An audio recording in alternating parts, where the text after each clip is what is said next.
Europe के कुछ देश, G7 के भी कुछ देश अब एक साथ आगे आ रहे हैं, जिससे कि अमेरिका की जो गुंडागर्दी है, जो दादागिरी है, उसका मुकाबला किया जा सके। देश के प्रधानमंत्री जी भी इस बात का बार बार आह्वान करते हैं कि हमें आत्मनिर्भर होना पड़ेगा, वापस हमें स्वदेशी को अपनाना पड़ेगा। सुबह से शाम तक जो भी हम विदेशी कंपनियों के प्रोडक्ट्स इस्तेमाल कर रहे हैं, उससे भी हमें बचने की जरूरत है।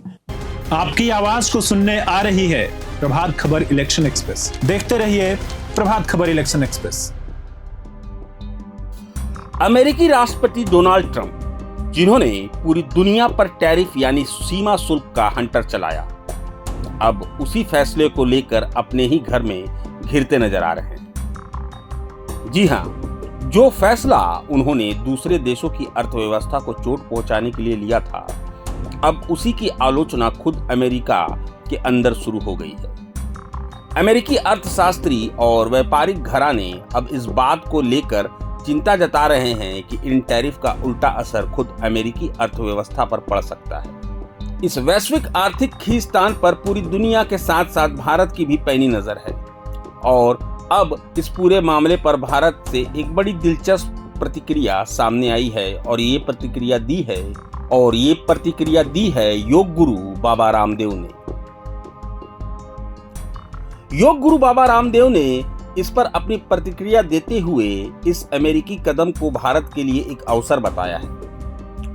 उनके मुताबिक यह भारत के लिए आत्मनिर्भर बनने का एक सुनहरा मौका है। बाबा रामदेव ने कहा कि जब दुनिया के बड़े देश ऐसे संरक्षणवादी नीतियां अपना रहे हैं, तो भारत को भी स्वदेशी पर और ज्यादा जोर देना चाहिए और अपनी आंतरिक शक्ति को मजबूत करना चाहिए। यानी एक तरफ जहां दुनिया ट्रंप के इस फैसले से परेशान है, वहीं बाबा रामदेव इसे भारत के लिए एक वेकअप कॉल के तौर पर देख रहे हैं। पूरी दुनिया में एक नया न्यू वर्ल्ड ऑर्डर बन रहा है और इस न्यू वर्ल्ड ऑर्डर में ब्रिक्स कंट्रीज, पूरा भारत, रसिया, चाइना, मिडिल ईस्ट, यूरोप के कुछ देश, G7 के भी कुछ देश अब एक साथ आगे आ रहे हैं, जिससे कि अमेरिका की जो गुंडागर्दी है, जो दादागिरी है, उसका मुकाबला किया जा सके, डॉलर का जो साम्राज्य है उसको तोड़ा जा सके।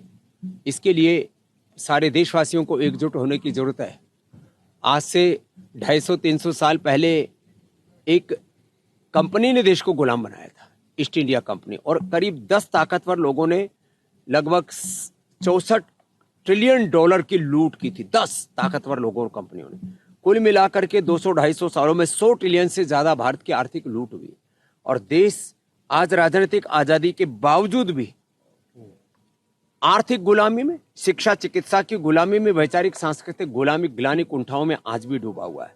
तो जब देश के लोगों को यह पता लगता है कि 100 ट्रिलियन से ज्यादा लूट विदेशी आक्रांताओं ने की, MNCs ने की, तो उनके प्रति सहज एक घृणा, नफरत ही नहीं, उनके बहिष्कार का, बाइकाट का भाव भी अंदर जागृत होता है कि यदि हमें भारत को मजबूत बनाना, भारत की इकोनॉमी को, भारत के करेंसी को मजबूत बनाना है, भारत के नागरिक को हमें गौरव दिलाना है, भारत को का वर्चस्व हमें पूरी दुनिया में प्रतिष्ठापित करना है, तो देश के प्रधानमंत्री जी भी इस बात का बार बार आह्वान करते हैं कि हमें आत्मनिर्भर होना पड़ेगा, वापस हमें स्वदेशी को अपनाना पड़ेगा। सुबह से शाम तक जो भी हम विदेशी कंपनियों के प्रोडक्ट्स इस्तेमाल कर रहे हैं, उससे भी हमें बचने की जरूरत है।